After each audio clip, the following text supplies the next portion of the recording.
Daredevil est devenu un zombie. Il se bat dans une arène et il est enfermé. Mais comment c'est arrivé? Qu'est-ce qui s'est passé pour qu'il en arrive là? Et qu'est-ce qu'il cache dans son ventre?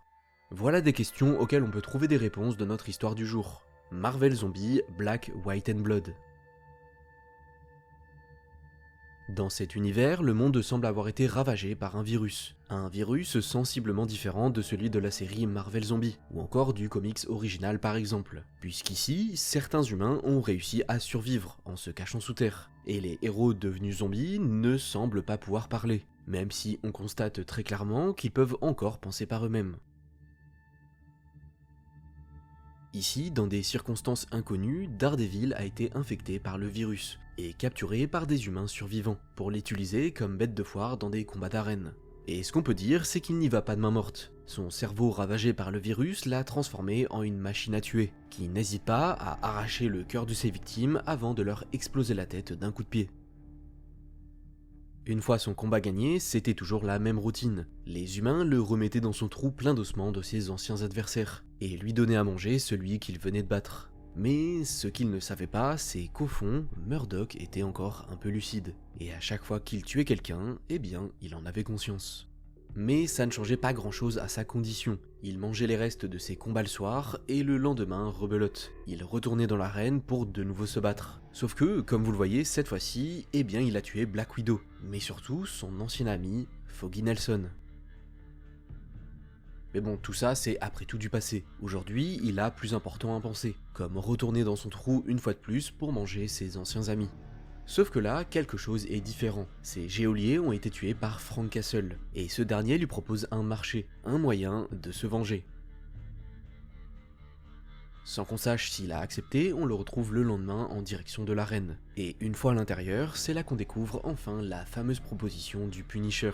Daredevil a le corps rempli d'explosifs. Mais ça, ces geôliers n'y prêtent pas trop attention, prétextant qu'il a sûrement trop mangé.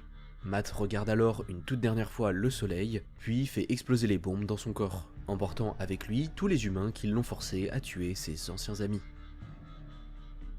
Voilà pour ce qui est de la tragique et triste histoire du Daredevil zombie. Mais sachez que ce n'est pas la fin de cet univers pour autant, puisque dans la suite de ce comics, se nommant Black, White, Blood and Guts, on peut apercevoir d'autres combats d'arène mentionnés par les geôliers de Daredevil. Ils parlaient d'un monstre vert sans bras ni jambes, qui a les boyaux à l'air. Et c'est ce qu'on peut effectivement constater. On peut voir un Hulk sans membres qui combat avec ses intestins. On le voit d'ailleurs tuer un Captain America, un Thor, un Iron Man ainsi qu'une Scarlet Witch zombie.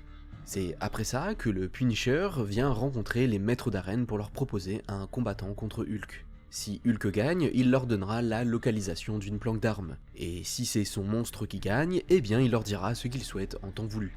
Les humains acceptent alors, et un peu après, les deux monstres s'affrontent. Cependant, durant le combat, certains humains commencent à se rappeler quelque chose. Il y a quelques années, une arène avec une sorte de démon rouge à l'intérieur a été complètement détruite. Et qu'après ça, un individu a été aperçu partir de l'endroit comme si de rien n'était. Un individu ressemblant étrangement à la personne qui leur a proposé le nouveau combattant. Mais à peine ils eurent le temps de se rappeler quoi que ce soit de plus que le combat était terminé, et le Punisher souhaitait bien avoir sa récompense. Merci d'avoir suivi cette vidéo jusqu'au bout, j'espère que ça vous a plu. Si c'est le cas, n'hésitez pas à me le faire savoir avec le pouce bleu, l'abonnement et le commentaire de soutien. N'hésitez pas aussi à me dire si une vidéo sur toute l'histoire complète de Marvel Zombie en comics vous intéresse. C'est une de mes histoires préférées et franchement, j'aimerais énormément vous la raconter.